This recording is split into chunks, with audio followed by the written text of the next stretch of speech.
Back to follow-up segment tonight. A 6-year-old kills his 3-year-old brother using a gun in Chicago. As we have been reporting, violence out of control in the Windy City, and much of it is gang-related.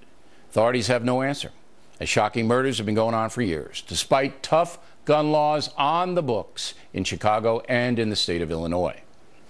But no shooting is more shocking than this.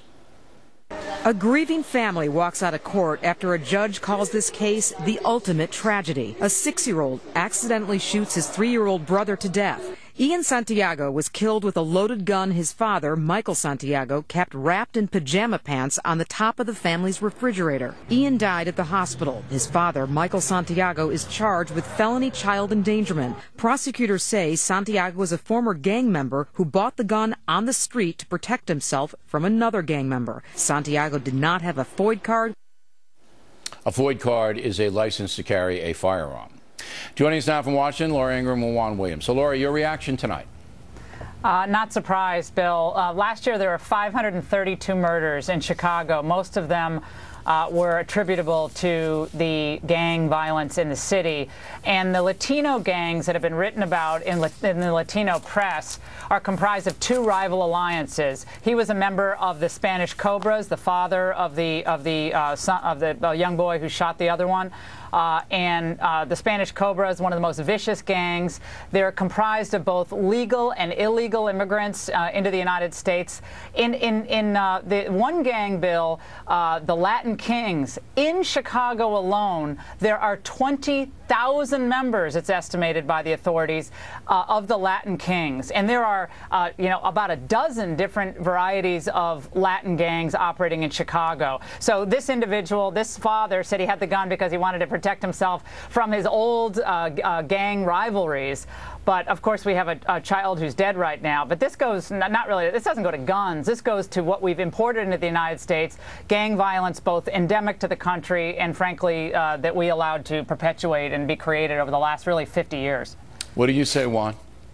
Well, I just think Laura is angry at immigrants, and she's now making that all gang violence is related to immigrants. Gosh, we've got black gangs, we've got white gangs, we've got Asian gangs, and they're not necessarily illegal, Laura. I think this is about gun violence. One of the tragedies in our country is that so much of the gun violence takes place in the minority community, and particularly in big cities. That's where you see that we have a bloodbath. There's carnage out there, and especially among low-income minority males.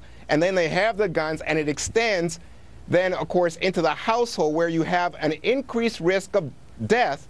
All right, but if there's a gun present in the household. Why are there so many guns in the minority communities, Juan?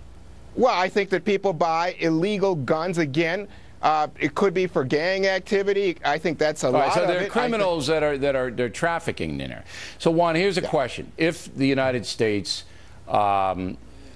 passes all kinds of gun laws that restrict people buying guns, purchasing guns, do you really believe that criminals are going to stop buying guns, Juan? Do you really, no, do you really but here's believe the that? thing. All right, as long as you're honest about it, let me give you an answer, though, please. Let me get into this. I think there's a real answer to this bill. It doesn't rely on criminals becoming good guys.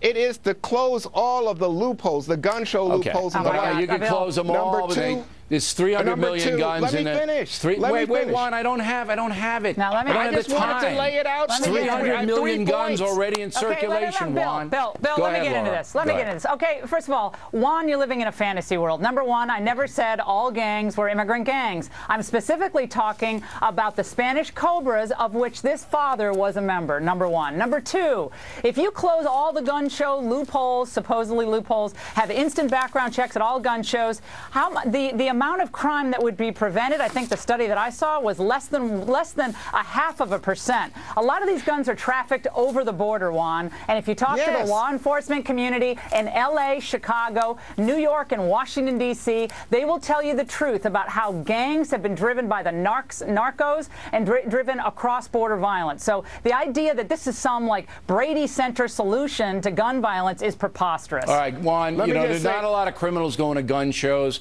I'm giving you the last word, though. 30 seconds. I appreciate Go. that. Okay, so I said close the loopholes, Laura, because most of the guns are not coming across the United States border. They're coming from adjacent states. In Chicago, they're coming from Iowa and Indiana, states with lax drug laws, lax gun laws. Same thing on the East Coast in Virginia. Second thing is get guns that are sold with trigger locks with fingerprints so that the bad guys might get it, but they can't use it. And finally, I would say limit purchases of guns so that the people who traffic in guns can't buy it in bulk and sell None of that them. would have affected this case, Juan. You think Yes, this guy was well, going to have a trigger lock on his gun? You got to be kidding me. That's what I'm telling you. If we put fingerprint locks, that technology is available. But Juan is already 300 million guns. The kid couldn't have Juan. fired. We've imported a lot of Juan. these problems. That is a fact. We've Juan, imported take a lot a deep of these breath, problems. Juan. There are already 300 million guns in the country with no locks it's or a technology on them. I They're agree always with you on going to that. be there, and criminals will always get them.